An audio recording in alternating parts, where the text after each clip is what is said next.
let's start with inheritance. What is inheritance? Let's quickly define a couple of classes. Let's create a class dog. Let's say I would make the dog have a name. So let's have a dog with a name. I mean, in this particular series of examples, I won't really sometimes not create getters and setters, and I'll just keep it very simple so that it is easy for you to follow and look at it in the screen directly. So a lot of places I wouldn't make the variables private. Let's say ideally I have to make this private and I have to create a getter, setter, and all that kind of stuff. I'll stay away from it a little bit. I mean, wherever it's needed, I would do that. But for most part, I would try and stay away from that and really focus on discussing the concepts. So the dog has a name. I mean, a dog has a name, puppy, Julie, whatever you'd want to have. So let's say there is another animal. Let's say another animal class, cat. Now, the cat also has a name, maybe a different name, but it also has a name.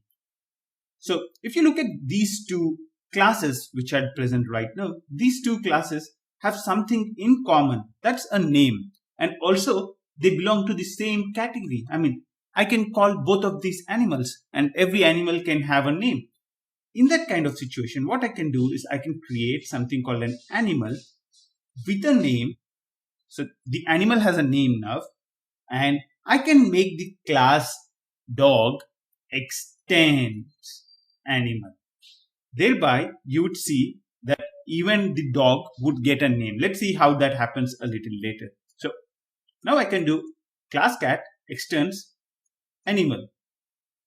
Okay, that's great. So what we'll do now is let's use a main method. So I'll quickly create a public static void main, which will enable us to run the programs whenever we need them. And I would create an instance of the class dog. Dog is equal to new dog. Aha. How simple is it? Quite simple, isn't it? Now, you'd see that now I would remove this dog extends animal. Let's say the dog didn't have anything. Then you'd see that the dog does not have anything called name in here. It has a toString, all the methods which it directly gets from object class, because any class in Java extends object.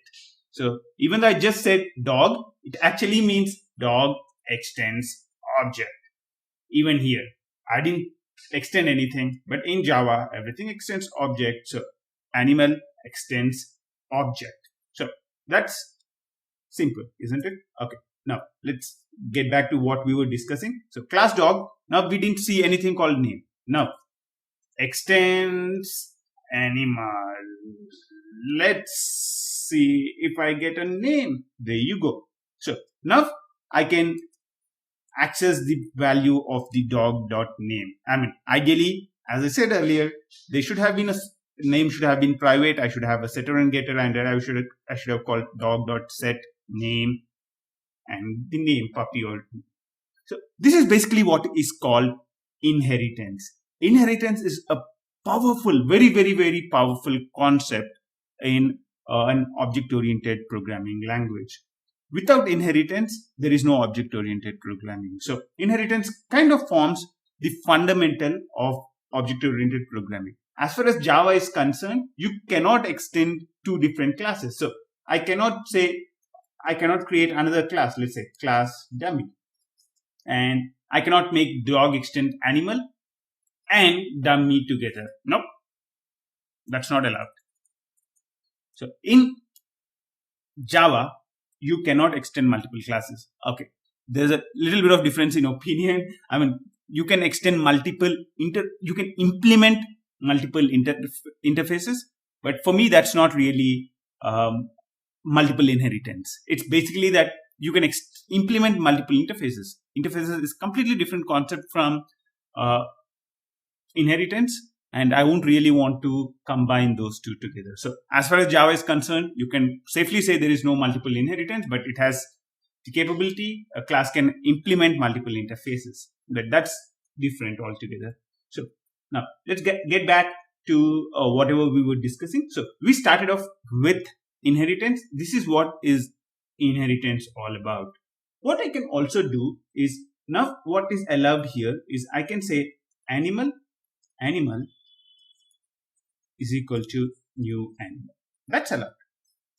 I can create an animal. But if I don't want that to be allowed, so I don't want an animal to be created. I want really to make sure that I would know what type of an animal is there before I would allow that to be created. In that kind of situation, what we do is we make the thing abstract. So what we are saying here is I'm abstract. So as you can see right now at the bottom of your screen is a compilation error. So cannot instantiate type of animal because now animal is an abstract class. You cannot implement, you cannot create an instance of an abstract class. Abstract classes are also typically used in scenarios where you would want to extend that particular class. You don't want to create an instance of animal. But what I want to do is I would want to let other animals take the functionality from here. So let's say there is some cool functionality in here which other classes wants to make use of. And in those kind of situations, what I would do is I would make the animal class abstract so that the other classes which extend it get the functionality, but nobody would really be able to create an instance of the class animal, because animal, why would you want to create an animal? Animal is equal to new animal. No reason. So there you go. So that's our quick discussion on one of the good examples of Java. You can look at ArrayList. ArrayList extends abstract. It implements multiple interfaces. It implements a lot of interfaces. Interface is another important concept. You can see that this particular class extends this particular abstract list. So ArrayList extends abstract list. And if I look at abstract list, it has a definition of a lot of things. So for example, it has a definition for a method called add. And if I look at the array list, it's extending abstract list, and it also is defining the add. This is called overriding a method. So basically what it's doing is it's overriding the method which is defined in this class. Abstract list is a class which is defining the add. So array list is saying, hey, I don't really care about what the abstract list is defining. So take my definition. So whenever somebody calls add method, this is the thing which gets executed. One in the superclass is extended. But if this subclass does not define the method, then whatever is in the superclass will be used.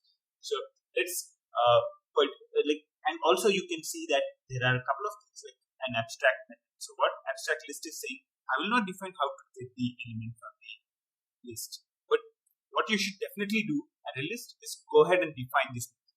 So I'm saying it's abstract. So any non-abstract subclass of abstract list should define this particular method. So there you go. Those are a couple of very good examples of inheritance which are directly implemented inside the Java itself. So you can look up a lot of other classes like sets, a lot of collection classes which would have similar relationship. Thanks for joining more than 1 million students who are learning from us. At In 28 Minutes, we defined a learning roadmap for Java and front-end developers. We created more than 25 courses covering all the topics that you are seeing on the screens. There are 4 things you can do to make best use of these courses. Number 1 is Udemy. You'll find a link in the description of the video to our Udemy profile. We are teaching a lot of courses on Udemy and most of them are free. Number 2, visit our website www.in28minutes.com. You'd find tons of information including how you can register for our trainings and the link to Udemy and our GitHub code as well. Number 3, visit our GitHub repository. With more than 20 repositories covering varied examples, it's a comprehensive source of information and code. Last but not the least, you'll find a set of discount codes for all our Udemy courses in the description as well. Feel free to use them.